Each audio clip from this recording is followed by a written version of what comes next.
월드 클래스 스타. 여러분은 누가 떠오르십니까? BTS, 블랙핑크. 개인적으로 저는 블랙핑크를 애정하는데요. 특히 전용기 안에서 찍은 제니 사진. 참으로 멋지더라고요. 그런데 저도 못 타본 전용기를 선점한 과일이 있다고 합니다. 올 5월까지 세계 투어가 예약되어 있는 과일계의 귀족. 동남아 시장을 휩쓴 것도 모자라 중동과 유럽, 러시아까지 열풍을 일으키고 있는 K과일. 오늘의 푸드트럭 메뉴, 딸기입니다.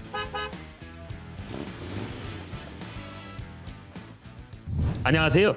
푸드트럭 한태용입니다. 동남아 중국의 고급 호텔에서 우리 딸기가 그렇게 인기라고 합니다. 맛과 향기, 당도가 끝내준다는 이유도 있지만은 무엇보다 일찍이 하우스 재배 농법이 공급되면서 이른 봄에만 즐기던 딸기를 겨우내 봄내 즐길 수 있게 됐기 때문입니다.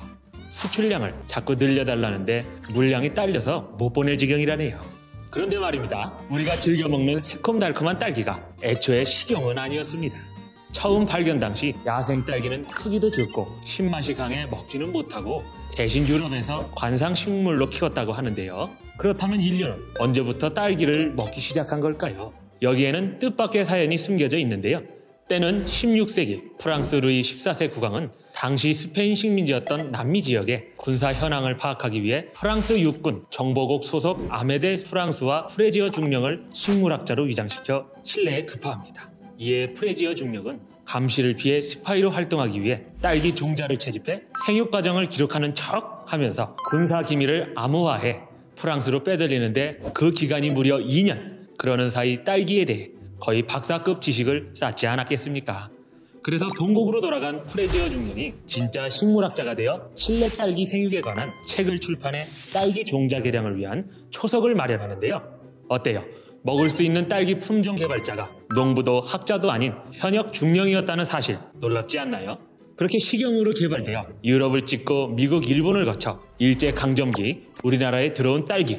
그런데 우리나라에서 이른바 딸기 전쟁이 벌어졌다는 사실 알고 계셨나요? 당시 우리나라에는 장위육보라는 일본에서 육종된 딸기가 100여 년 동안 시장을 점령하는데요.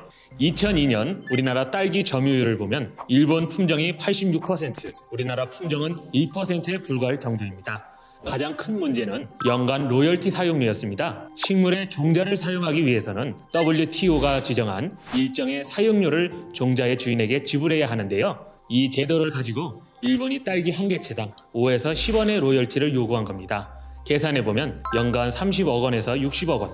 아주 날강도가 따로 없죠. 하지만 우리가 어떤 민족입니까? 이런 일이 있으면 우리 농민들 절대 가만히 있지 않죠. 바로 한국 품종 딸기 개발에 착수한 겁니다. 그렇게 해서 2005년 탄생한 설양.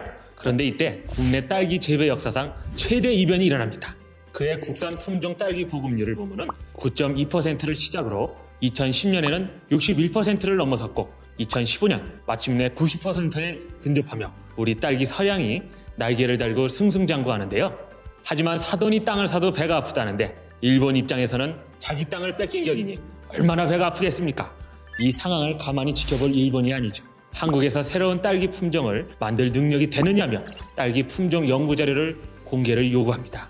결국 유전자 검사까지 진행하게 되는데요. 결과는 어떻게 됐을까요? 유전적으로 일본 품종과는 다르다고 밝혀지면서 한일 딸기 전쟁은 대한민국의 승리로 끝이 납니다. 하지만 정성 없는 딸기 한일전은 해외로 그 장소를 바꿔 이어지고 있습니다. 사실 과거 아시아권 딸기 수출 시장도 대부분 일본이 점유하고 있었는데요. 우리 딸기가 홍콩을 비롯해 동남아시아에서 점점 점유율을 높여가더니 점유율 1위를 기록했습니다. 수출 시장판도 뒤집기. 그 어려운 걸 우리 딸기가 해낸 거죠. 그렇다면 짧은 기간에 해외를 사로잡을 수 있었던 우리 딸기의 성공 비결, 과연 무엇이 있을까요? 첫 번째 이유는 뭐니 해도 새콤하고 달콤한 환상적인 맛의 밸런스입니다. 오죽하면 설양 딸기가 처음 나왔을 때 일본의 한 기사에 현지에서 시식했을 때 단맛과 신맛의 밸런스가 좋았다. 딸기의 씨알이 굵고 과즙이 풍부했다. 솔직히 맛있었다고 소개될 정도로 극찬을 아끼지 않았을 정도인데요. 어쩌면 일본은 처음부터 우리 딸기를 인정했던 게 아닌가 싶네요. 세계의 입맛을 사로잡은 우리 딸기의 성공 비결 두 번째. 이동에 시간이 걸리는 수출 판매에 맞게 저장성이 뛰어난 품종을 계속해서 개발해냈다는 것입니다. 한국 딸기가 과일 국가대표로 불리며 해외에서 나날이 인기가 높아지던 중 또다시 생각지도 못한 위기가 찾아옵니다. 그 누구도 피해갈 수 없었던 코로나19. 딸기 수출은 신선도 유지를 위해 대부분 항공으로 운송되는데 코로나19로 여객기가 축소 운항되며 딸기 수출에도 타격이 갈 상황에 놓인 겁니다. 하지만 K딸기를 위해 우리는 다시 한번 힘을 모으는데요. 정부, 항공기업 등이 딸기를 위한 전용기를 띄운 겁니다.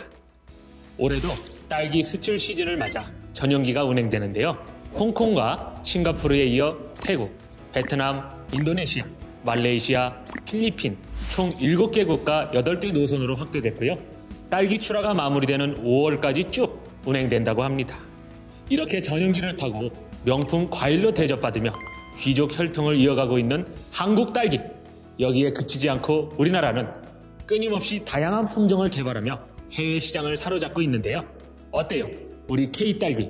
이 정도면은 전용기 탈만 하죠?